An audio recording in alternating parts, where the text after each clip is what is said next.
A minister's son falls hard for a pastor's daughter. He seemed to be a real sincere, genuine guy. Anita was very attractive, and she seemed open to meeting new people. With love and faith, they make it work. He had a strong desire to be a good father and husband and provider. Until the work runs out.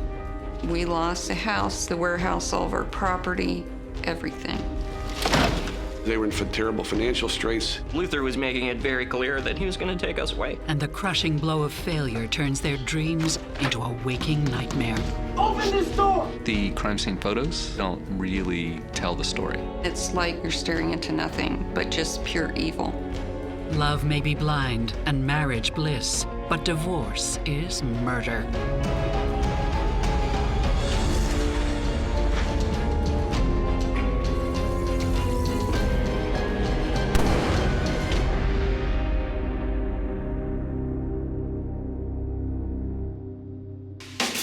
"23-year-old Anita Raleigh lives a quiet life in the quaint Tampa suburb of Largo, Florida. Anita was pretty. She was a very beautiful young lady, vivacious, outgoing, talented.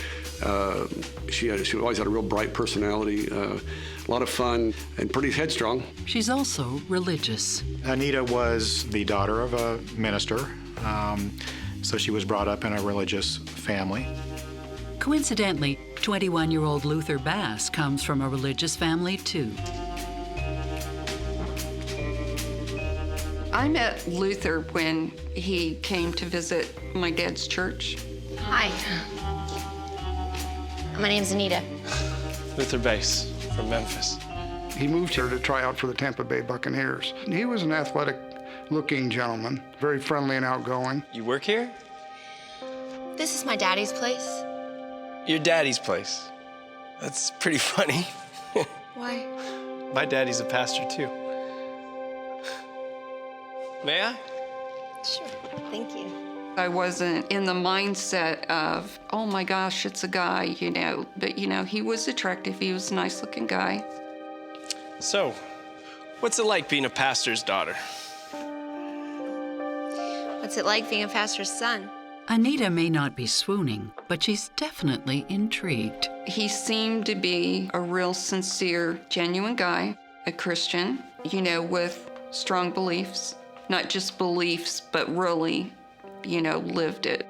No longer an aspiring football player, Luther has another passion. He always liked building boats, and that's why he moved here to build boats. With Thanksgiving around the corner, Anita invites 5 church friends over for dinner, including Luther. I'm in the kitchen. I'm wearing like jeans and a sweatshirt. I hadn't even gotten dressed, you know, dressed. Luther shows up at the door in a 3-piece suit and tie. Luther, hi. Hope I'm not too early. I was kind of like stunned. I was surprised. You're totally early, which means you're helping. Please, come in. Thank you. Beautiful.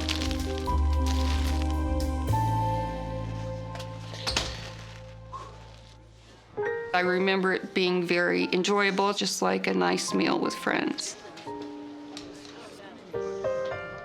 He wanted to take me out to dinner as a thank you for me inviting him to Thanksgiving. The two start spending more and more time together. Anita's a stay-at-home mom to 18-month-old Jason, and Luther is thrilled. Luther was willing, as a young man, to take on a woman with a child, which a lot of young men at his age would not do. Luther takes to Jason as if Jason were his own, and Anita is impressed. He seemed like somebody that would make a wonderful husband and a great father. Anita and Luther tie the knot at her father's church, only months into their relationship. He had a strong desire to be a good father and husband and provider. Anita, I think, had longed for something like that for a long time, and she found that in Luther. My dad performed the actual ceremony. My oldest brother walked me down the aisle. Psychotherapist Stacy Kaiser and forensic psychologist Brian Russell are cautiously optimistic about the couple. The fact that Luther and Anita both come from the same background, being religious, could bode well for their relationship. Unfortunately, the statistics are not good on the longevity of marriages when one of the partners already has a child. And it sounds like Luther is a guy who has maybe some overly rosy glasses on when he thinks about what it means to not only become a husband, but also become sort of an instant father. I always say that it takes 6 to 8 months before the true self is revealed. And so what I worry about for them is that they're both going to change once they're already married, and they're going to discover things about each other that they didn't already know. Less than 2 years later, Anita gives birth to Jessica, her first child with Luther. Their second daughter, Janet, soon follows. Then a son, Michael. I think of it fondly as like the best time of my life. How much joy it was, just doing things with the kids, simple things. I just kind of soaked it all up. Luther lets Anita take charge when it comes to the kids. He loved his kids, but when Luther came home, it was like the 50s. You know, me, man, I want to sit in my recliner and read the paper, watch TV. You, woman, you know, get the kids to bed. While Anita copes with the kids, Luther focuses on his boat building business. Yeah, okay. Luther had somebody approach him to build a 53-foot catamaran yacht for him and his family. I'm building a yacht. What? I'm building a freaking yacht! With his family's full support, Luther's first order of business is finding a place to build that yacht. You're working with fiberglass. There's a lot of environmental concerns. There wasn't really a place that we could find in Pinellas County because Pinellas County's pretty densely populated. Luther finds what he's looking for, only it's 4 hours away. Some acreage in North Florida with a 2,000 square foot warehouse and a 2-bedroom house that was fairly new. Living in Steinhatchee, Florida, offers Luther and Jason, now 9, an opportunity to bond. How many of your city slicker friends get to go shooting like this? Pretty cool, huh? This is how rural it was. We literally could go outside in our backyard and set up targets like 100 yards away and shoot off rifles because there was no one to hit. And it was kind of fun, you know. Luther also gets down to work building the yacht. But money is tight. Sweetheart, I just need your signature. We didn't have the money to pay somebody, so I ended up basically managing the business, doing the payroll, doing all the accounting. It's not long before Steinhatchee's charms start wearing a bit thin. It was a complete and total change, especially for me and Mom, because we're both very much like city people, and Steinhatchee is out in the middle of nowhere. I did not like living in a rural area. Why did he pick this place in which we have no friends or relatives or any resources or anything nearby? I have no idea. And only months after he starts work, Luther makes a crushing discovery. Luther, what's wrong? The hull broke. They completed 1 keel of a boat and a 53-foot long keel of a catamaran boat. The hull didn't kick off. So the hull was basically ruined. The materials I bought weren't any good. So it's the supplier's fault. Probably cut a few corners I shouldn't have. When you open a drum of material to use, you do a test panel just to make sure that the material's good. And Luther said he didn't do a test panel. Luther. Meaning his big payoff is in jeopardy. So what now? How should I know? We ended up losing a hull of a boat, which was very expensive, and then we ended up having to file bankruptcy because of that. We lost the house, the warehouse, all of our property, everything.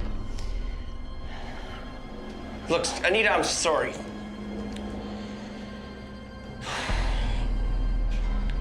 I want us to move back to Largo.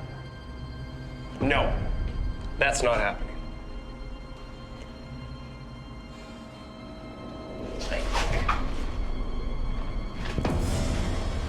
Their relationship deteriorated. I felt like my head was gonna explode. It's not the only thing that's about to explode. Anita had the upper hand, and Luther did not take well to that. It was two bulls. She wasn't about to back down, and he wasn't either. A bad decision costs Luther Bass his boat building business, and it might ruin his marriage to Anita, his wife of 9 years, and the mother of his 4 young children. So they turn to faith in hopes that it might keep them together. We approached the pastor about doing some marital counseling, and he said absolutely. One of the things about Luther is he didn't really initiate a lot of affection. He was never an overly affectionate person. Do you see what I have to put up with? He just shuts down. I'm done. Luther. We went one time, and he never went again. So basically, that was it. It's like, well, I tried it. It didn't work. I'm done. I'm sorry. Living up there, things were tense all of the time. The fights got worse. The tension grew. They were in terrible financial straits. This is supposed to be enough groceries for the week. For the week? No, this is for the month. You're the one who got us stuck out here in the sticks without any income, not me. When are you just gonna admit your failures so we can move on? Don't say that word to me. Failure? Failure? After months of fighting and drifting apart, there's only one thing Anita and Luther can agree on. They need a little time apart. We had talked about it before, and it's just like, listen, neither one of us are happy. We just decided I was going to move back to Largo and take the kids with me. So that's what we did.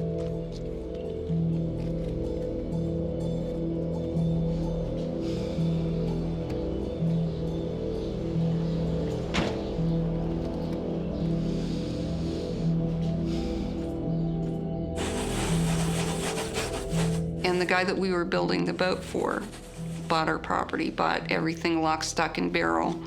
So Luther stayed and helped him finish the boat. Back in Largo, Anita gets a job in a fast food restaurant, but depends on Luther's financial assistance just to get by. There was tension between Mom and Luther. There was financial stress. But even with the stress, Luther makes a point of visiting as often as he can. Every other weekend or something like that, he would come down to visit the kids. They were glad to see their dad because they knew they'd, get to go do something. Dad! That was his big thing. Take us and go have fun. But Luther misses more than just his kids. Hey, buddy. Any idea how to get your mom to take me back? Did you try flowers? And he's ready to make a big change. Your mom's got to learn how to throw.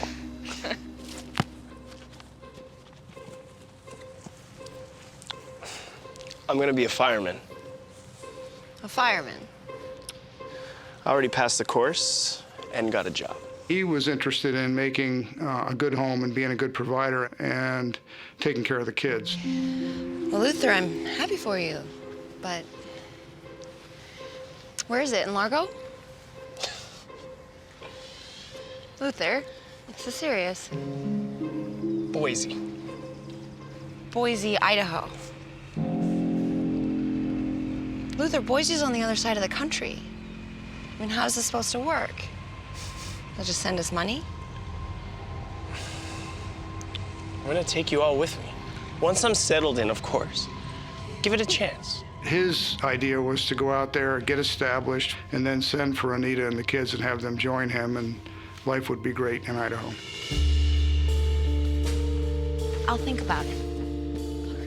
We had discussed that once he'd lived there for at least 6 months, let's talk about it then.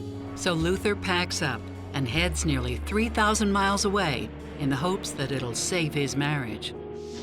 It doesn't. Hey. Only 6 months after he settles in Boise, Anita files for divorce. He'd gone through all these efforts and to great lengths to make a good, stable home life for the family, and she didn't want any part of it. He felt as though he'd been betrayed. Anita just can't get over the fear that Luther isn't ready to commit, both emotionally and financially. I wasn't interested in, dating anybody or kicking my heels up. I mean, we had talked about it before, and I think it was inevitable that there would be a divorce in the future. And I met with an attorney, and the attorney said, if he files, I would have to hire an attorney in Idaho to file for a change of venue, which would just lengthen the process, obviously a lot more expense. So I just said, how much do I need to make the check out for? I think it's always naive to think that you can save a relationship by leaving it. My suspicion is that Anita knew when Luther left that she was going to file for divorce after a bit of time had passed, because in terms of getting custody of the children, it's a lot easier when the other parent has left the jurisdiction and is far away, and there really is no practicable way to share custody. But Luther's not giving his kids up without a fight. I'm not gonna let you take the kids. This has nothing to do with the kids, Luther. You're acting this way just to spite me. And you're not gonna win. Yeah, just watch me. Luther was making it very clear that he was going to get the kids and he was going to take us away. The judge doesn't agree. He was in Boise, so it's not like you could share residential custody on a weekly basis or revolving basis.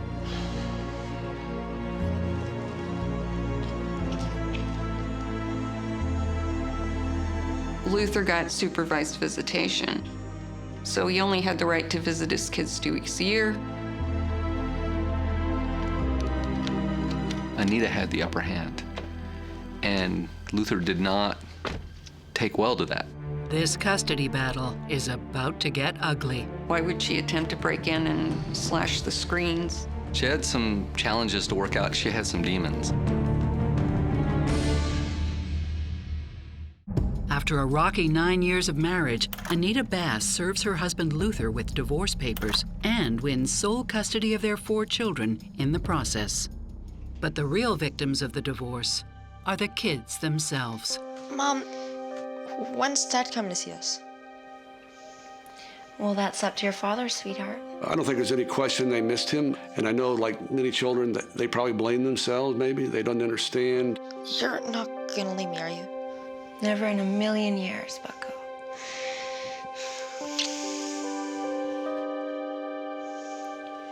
Get some sleep, okay? As the children deal with the reality of the divorce, the new year brings new romantic prospects for Anita. I had found out about Parents Without Partners, and they had a meeting on Friday nights where people could come find out about the organization, meet some of the members. Enter local air conditioner repairman and recent divorcee, Keith Young. I guess I should introduce myself.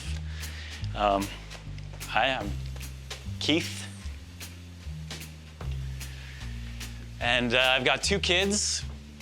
And man, I love them, but I gotta say it's really nice. This is the first time I've had a night off in months. And I gotta say I'm loving it, so. I mean, I was attracted to him. He's a nice looking guy, tall, well built, all that. But I wasn't thinking, go to Parents Without Partners, hopefully find somebody to date. That was the last thing in the world I was interested in. But when the stars align, sometimes they can't be ignored. So is this your first time? First time here, or first time getting divorced? Sorry, I couldn't resist. It's first time for both. Me too. He was the type of person that made everybody feel good just being around him. He was very easy to talk to. He's very engaging. Yeah, me and my ex, Julie, we just recently got divorced, and she's just different in every sense. I don't know for certain that Julie suffered from depression from a clinical standpoint, but I could absolutely see how she would. Must have been really hard on you. Some of the girls were asking me, do you like him? And I'm going, yeah, I like him. I think he's great. The feeling's mutual. We spent as much time together as we could. The way he treated her made her feel special. And she hadn't had that before, really. Not with Luther, anyway.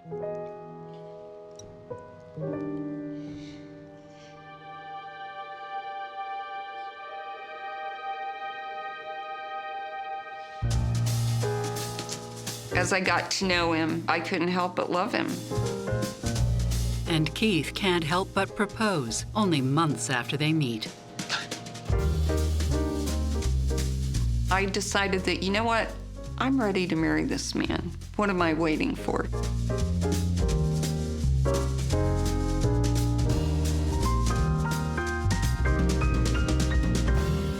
There's the thought of, we're gonna gain new brothers and sisters. And it was thrilling and scary at the same time. This was a relationship with 6 children, living in a home that had 3 bedrooms. But that doesn't seem to matter. Anita's kids seemed to really take to Keith's kids right away, and apparently they blended very well. Keith just loved kids. I can't imagine him being anything but warm, caring, and playful to her children. We had a stable family life. We had good relationships.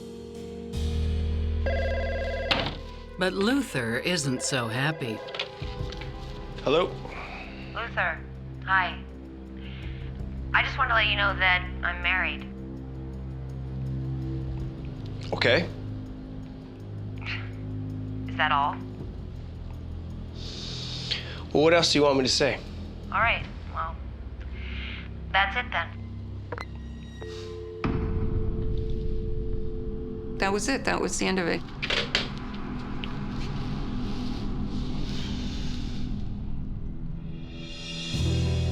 Luther isn't the only ex left out in the cold. So is Keith's former wife, Julie. I think she struggled with the whole parenting challenge, and I'm not even sure she had a job. So she has no real way to care for these children. Who are you going to give custody to? Keith's ex was supposed to have the kids over the weekends. However, she would tell him, you need to come pick up the kids. Yeah? I need you to take the kids. They're driving me crazy. Look, Julie, come on, this is your weekend. I need to do laundry. I said, listen, you tell her the kids are portable. She needs to take the kids with her to do her laundry. Sorry, Julie, you're on your own here. Don't you dare tell me that I'm on... So I just pretty much drew the line in the sand with that. She seemed like she wanted to cause Keith some grief, maybe. She had some demons. She had some challenges to work out. If I could divorce that woman again, I would. Tell me about it.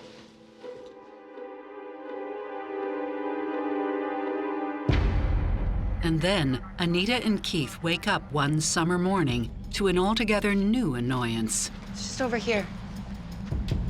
The screen had been jimmied and torn, and nothing else was disturbed. The police said, well, looks like a bungled burglary, and the guy just got spooked by a neighbor or something. But that's not all. Hey, what the heck happened over here? Keith's like, Anita, the phone lines have been cut through. That's not something that typically happens on a residential burglary, unless it's an alarm system somebody's trying to deactivate. But nothing ever really came of it. There was no follow-up to that particular case. It was just filed like many other cases are. Whoever it was probably some harmless burglar who just couldn't pull it off. A month later, Luther shows up for a scheduled visit with his kids. Hello, Luther. Anita? But Luther's not alone. I look out and there's this monster truck and then a woman. Thought I'd take the kids to Orlando. Here he is in this camper with his new girlfriend, and he wants to just take us and go to Orlando for like 3 days or something, unsupervised. That's not what the court decided. So where are the kids? Inside. Well, will you go get them, please? First of all, he didn't tell me that he was bringing her. and I'm just not comfortable. I don't know this woman. Caught off guard, Anita needs time to think. Why don't you take them to the beach while I pack their bags? Fine. I'll take him to the beach then.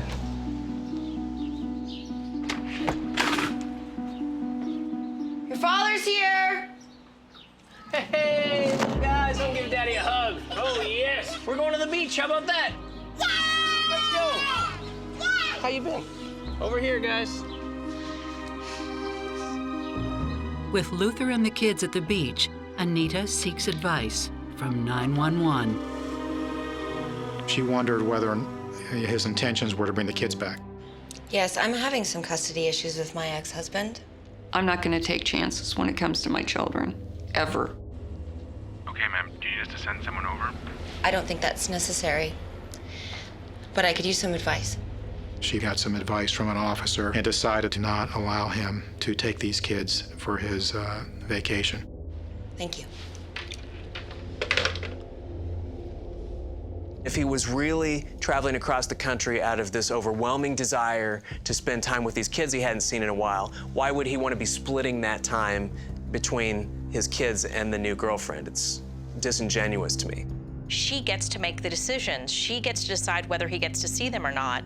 And so if he had good intentions, then my hunch is he would have tried to coax her in a way that was mindful and planning-oriented instead of this big, sort of bomb dropping.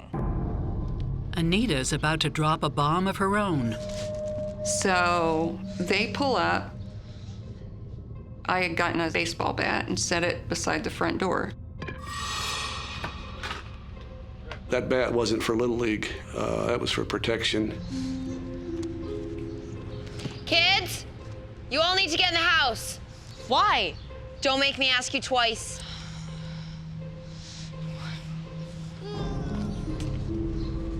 Watch some TV, okay? Set them up in the living room. I'll try.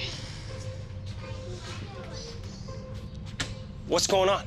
Anita starts asking questions. On things like, where are you getting a hotel, how long are you going, et cetera, et cetera.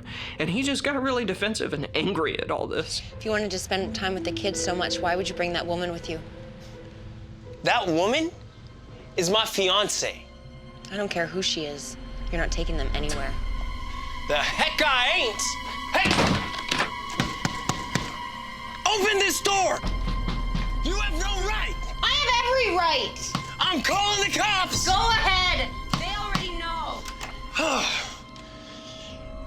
I hope you're satisfied. Because this feeling, it won't last.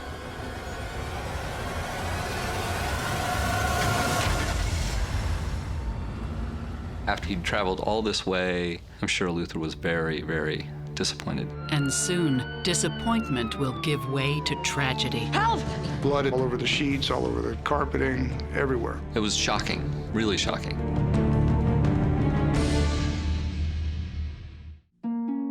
When Luther Bass and his new fiancée show up to take Luther's kids on vacation, his ex-wife Anita calls it off for fear that he won't bring them back.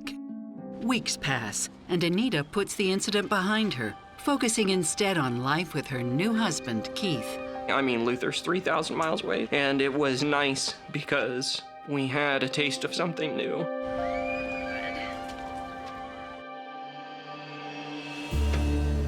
Back in Idaho, Luther focuses on the here and now. I didn't hear anything from Luther. He did not reach out to us at all after that incident. It seems like things have finally calmed down. Those months that we had after that with Keith and his family, they were great. They're fun. Until tragedy strikes. In the early hours of December 15th, 1991, first responders rush to Anita's street. Help!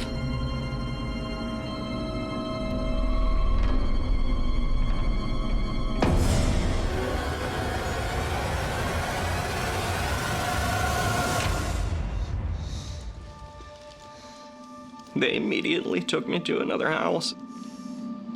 Can you tell us anything at all about what happened? Something woke me up in the middle of the night. Whatever it was happening right outside my room.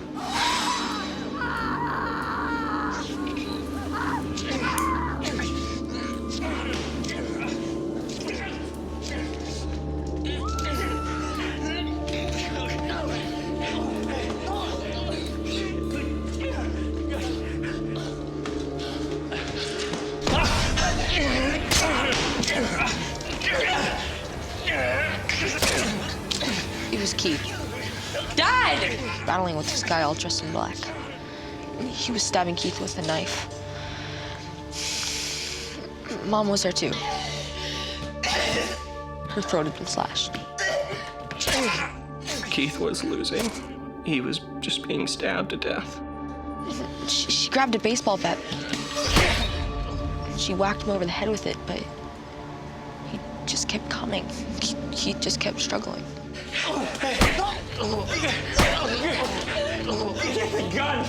Keith had a .357 that we all knew about. But she just couldn't find it.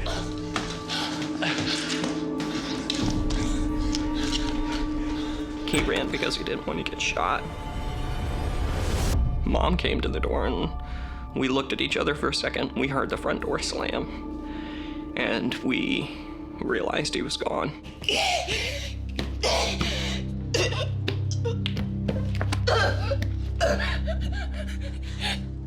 Call the police.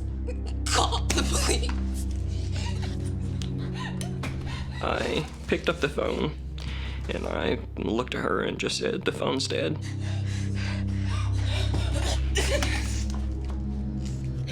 I'll be right back. She said, "Stay here with Keith."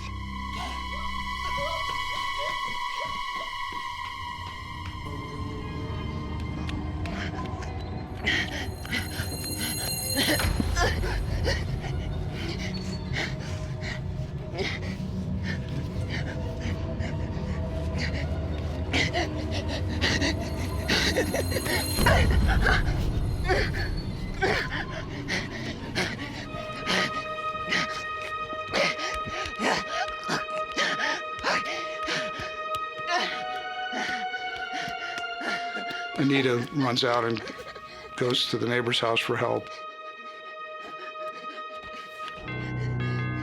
And then the police come in. That's the next thing he knows. Was there anything distinctive about this man? I said he had a mask on, a ski mask or something. I think I saw his skin because there was a black area between the mask and the sweatshirt. He was African American. We expected him to be a little more emotional about what he had seen, and he wasn't. He seemed kind of calm about it. This gentleman's gonna take care of you, son. News of the savage attack spreads fast. I'll never forget it. It was just a moment in time which struck me. Everything was such a shock. I pretty much collapsed to my knees after I learned about it. Word of Keith's death also reaches Luther, nearly 3,000 miles away in Boise. Phil, I just heard the news. The phone rang that morning, and I picked it up, and it was Luther. I'm sorry. And I immediately responded, "Thank you for calling. I know it's terrible. Please pray for us. I appreciate you calling." No problem. You take care now. Okay.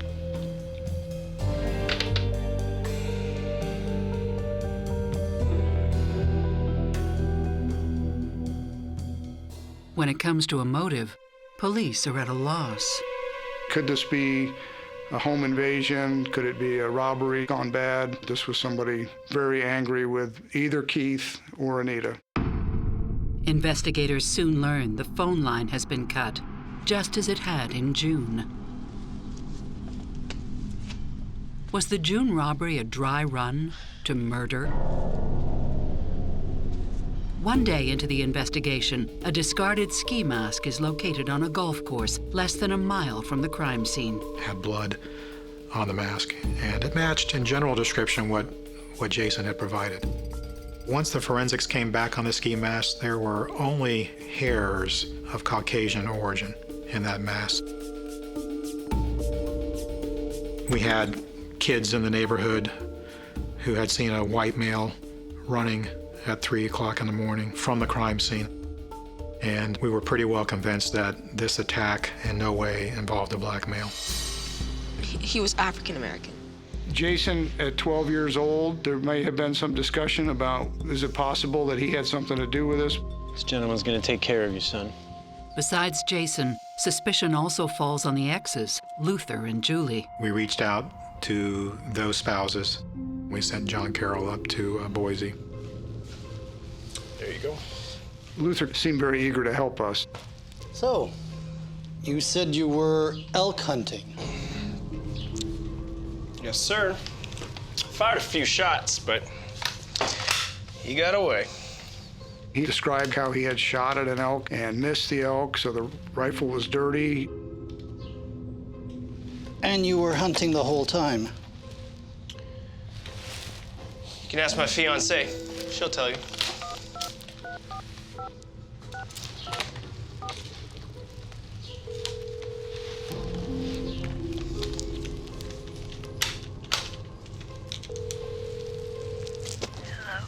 Luther's fiancée, Carrie, backs up his alibi.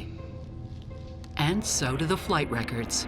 We were looking at airline manifests to see if we could put Luther traveling to Florida or any of those sorts of things. But we weren't able to put him on a flight. We didn't have a lot to go on with Luther at that point. Anita survives the attack. Her recovery was very miraculous.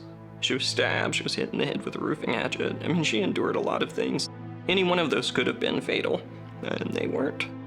Keith took the brunt of everything. He had so many wounds. Each one were fatal. Anita is released from the hospital 2 days later, happy to be alive, but devastated by her new reality as a widow. Obviously, it's not a surprise. It's just like, please don't tell me this. So that's hard to take. My pastor said that, like Jesus Christ, he sacrificed and gave up his life to save someone else. And that's true. That's exactly what happened. For Anita, it will be a long road to recovery. There is the element of survivor guilt, of wondering how did she survive and not him, and wondering if she could have possibly helped him. At the same time, she is called to sort of put that on the back burner and think about the fact that there were children in the home, one of whom saw that happen, and she's got to figure out how to be there for them and try to help them through the obvious trauma that they're gonna have. And yet at the same time, she has to be incredibly relieved that she's still alive. While Anita recovers, police continue the investigation. With Luther eliminated, Julie is next on the suspect list. We did develop information that there may have been some animosity there on the part of Julie. Julie is entitled to full custody of her kids after Keith dies, so she has motive. She also has an alibi. And to prove it, she takes and passes a polygraph test. She had indicated that she and her husband were asleep with her kids, who she had visitation with that particular weekend. Jason is also quickly eliminated as a suspect because of his age, size, and the savagery of the attack. He was a young boy, 12 years old.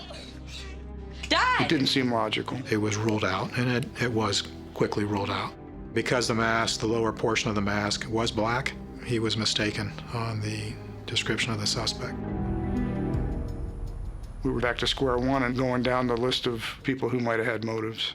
Nobody would want to attack a sweet young couple like this and brutalize them so terribly. It's like, why so random? Why the violence? Detectives soon discover it's anything but random. He said Keith was a casualty of war. What happened to Anita could happen to her.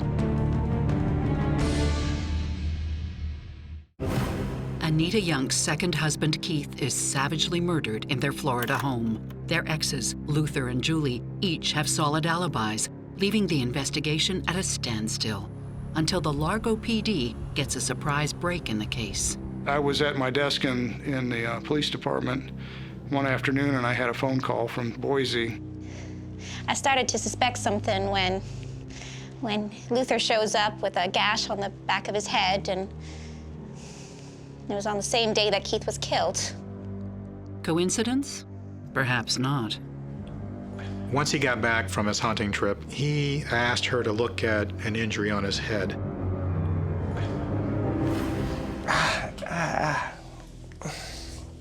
Grab me some painkillers, will you?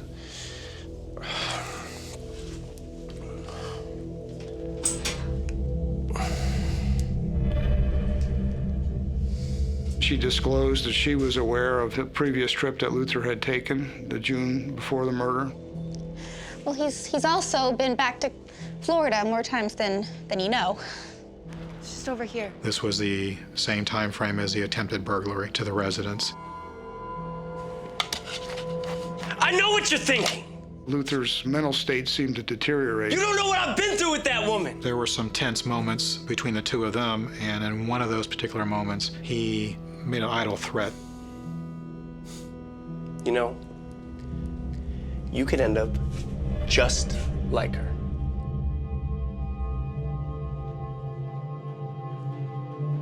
It's not solid evidence, but it's the best lead they've got. And I'm getting really worried that he's gonna make good on it. Would have been hearsay at best, but it certainly seemed it was time to go to Idaho. But we don't have any evidence against him. We're gonna need a confession. So we formulated a plan to take Luther's side and go along with the idea that he was trying to do the right thing by his children. You love your kids, right, Luther? Of course I do. Good father. You'd do anything for them, right? Yeah, that's right.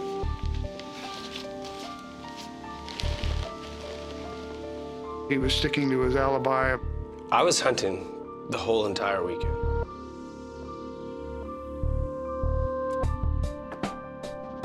Until detectives try a new tactic. We brought a letter that was written by one of the children that was never sent to him. He thought he was a great father.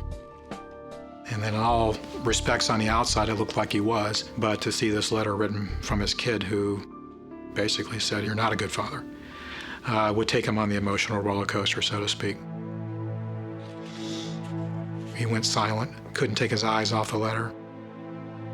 At that point, it was just like a dam broke, and Luther told us the whole story.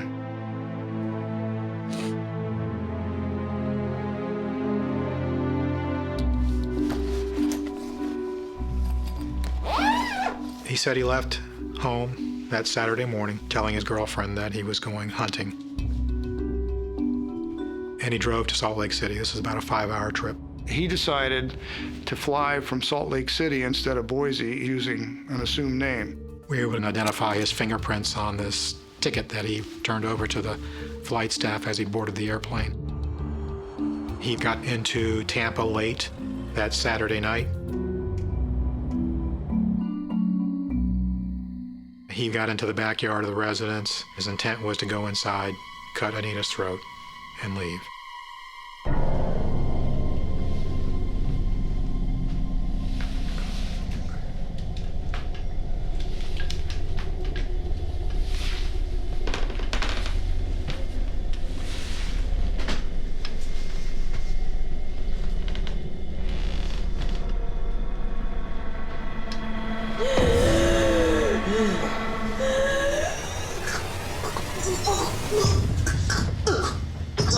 I felt the knife, and when I opened my eyes, I remember looking into his eyes, and it's like you're staring into nothing but just pure evil.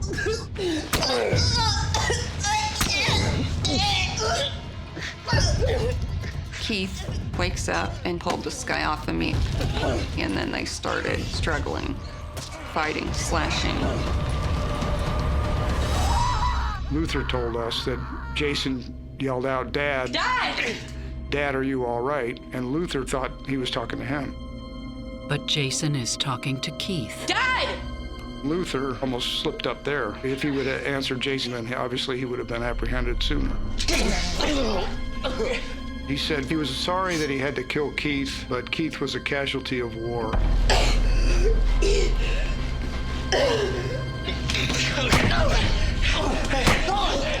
Get the gun!